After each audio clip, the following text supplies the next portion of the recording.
Reaksi terang fotosintesis. Reaksi terang non-siklik fotosintesis. Baik mahasiswaku, kali ini Ibu akan menjelaskan perlahan.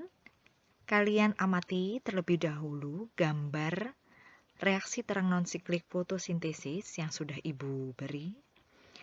Apabila kalian amati, ada dua fotosistem.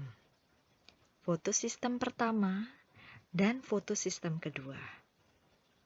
Apakah kalian tahu apa yang dimaksud dengan fotosistem? Fotosistem adalah kompleks protein yang terdapat mengandung klorofil dan pigmen aksesoris pada tilakoid sel tumbuhan. Jadi proses ini terjadinya di tilakoid tumbuhan. Nah, klorofil dan pigmen itu adalah sumber protein kompleks yang amat penting dan bertanggung jawab terhadap konversi energi. Baik, klorofil pada fotosintesis pertama itu mampu menyerap cahaya hingga lebar pita bentuknya seperti gelombang wavelength itu 706 nanometer sehingga dikenal sebagai P700. Sedangkan klorofil pada fotosintesis kedua mampu menyerap cahaya dengan panjang pita wavelength 680 nano sehingga disebut molekul P680. Kalau kalian amati di sini ada P680 pada fotosistem kedua dan P700 pada fotosistem pertama. Nah, kita mulai terlebih dahulu fotosistem kedua. Kita bahas perlahan. Foton atau energi cahaya ini menabrak permukaan pada daun. Foton energi cahaya ini akan diserap dengan klorofil P680 pada fotosintesis kedua. Jadi kita masih berada di fotosistem kedua ya.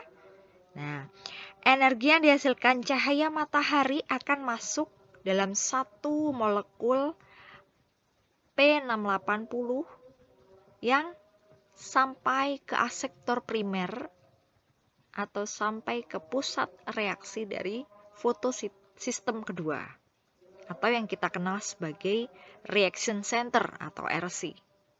Nah, lalu RC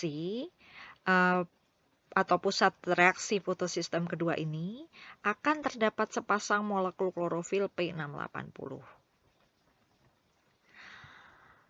Elektron, jadi di sini kalian kalau amati ada elektron-elektronnya itu bersifat tidak stabil. Karena ketidakstabilan itu akhirnya mereka terlepas.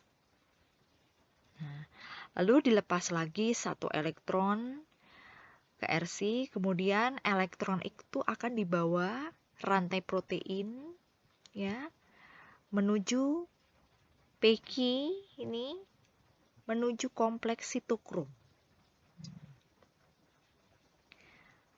Karier elektron atau pembawa PQ ini dinamakan plastoquinon, makanya disingkat PQ. Plastoquinon tersebut akan membawa elektron-elektron dari reaksi pusat atau RC tadi pada fotosistem kedua menuju kompleks sitokrom.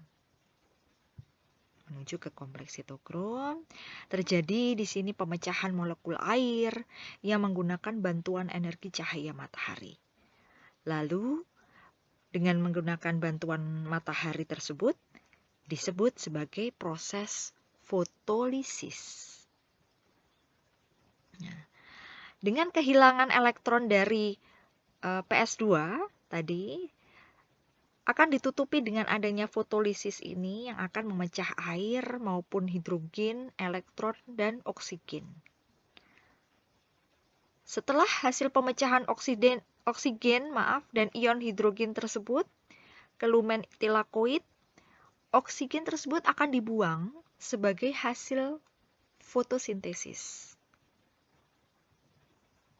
Dengan menggunakan PS tadi, plastoquinon, ya, berada di stroma, diantar, dilepas ke lumen menyebabkan konsentrasi ion hidrogen tergradien atau gradien proton. Nah, dibawalah ATP, kalau kalian lihat pada angka nomor 4 ini, aliran energi yang menyediakan energi untuk sintesis chemiosmotik ATP ini. Sitokrom kemudian membawa elektron PC atau plastosianin tadi di bawah ke fotosistem pertama, dibawa ke fotosistem 1. Kemudian elektron-elektron yang ada ya naik dibawa oleh ferrexdicin NADP ya atau FD ya, disingkat FD di sini ada rantai transport elektron.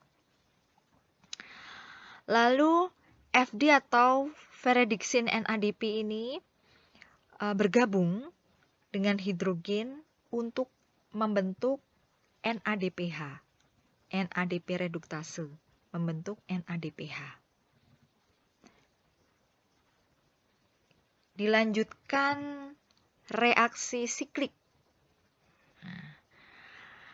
Reaksi terang siklik ini akan hanya menggunakan fotosistem pertama.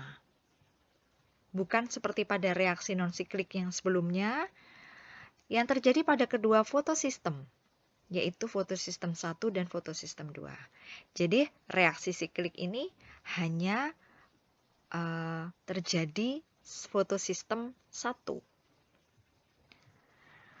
Reaksi lain di dalam rangkaian fotosintesis ya salah satunya fosforilasi siklik. Sesuai dengan namanya, reaksi ini hanya berputar dari awal, kemudian kembali ke awal reaksi lagi. Jadi seperti siklus siklik. Bukan seperti pada reaksi non-siklik ya. Tadi kalau reaksi non-siklik kan ada 2 fotosistem nih. Nah, kalau pada fosforilasi siklik, energi matahari yaitu berupa foton. Kalau kalian amati di sini matahari itu berupa foton menabrak suatu membran tilakoid dan mengenai fotosistem pertama yang memiliki klorofil tipe P700 sesuai wavelength gelombang tadi. Dan hal ini akan membuat elektron itu tereksitasi. Nah, jadi adanya tingkat energi yang naik hingga akhirnya terlepas, yaitu sebanyak masing-masing 2 elektron terlepas. Lalu kemudian elektron itu dimuat oleh PC atau pastoquinon, lalu oleh sitokrom yang kemudian pastosianin dikembalikan lagi ke klorofil.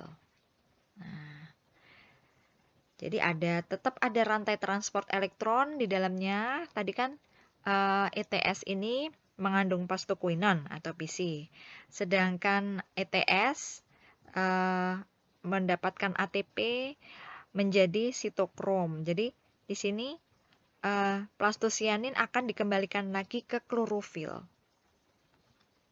Lalu rangkaian perpindahan elektron itu disebut rantai transport elektron.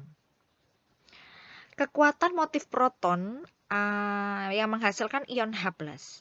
Ini membuat semacam gradien konsentrasi membran hingga menjadi ATP atau energi yang dinamakan chemiosmosis. Nah, proses tersebut berulang ketika elektron kembali lagi ke fotosistem pertama. Reaksi siklik dalam reaksi terang tumbuhan ini tidak butuh air. Atau fotolisis juga tidak menghasilkan energi buangan seperti oksigen. Reaksi siklik hanya akan menghasilkan ATP atau energi yang digunakan dalam reaksi gelap fotosintesis maupun siklus Calvin. Namun, fosforilasi siklik ini dominan pada bakteri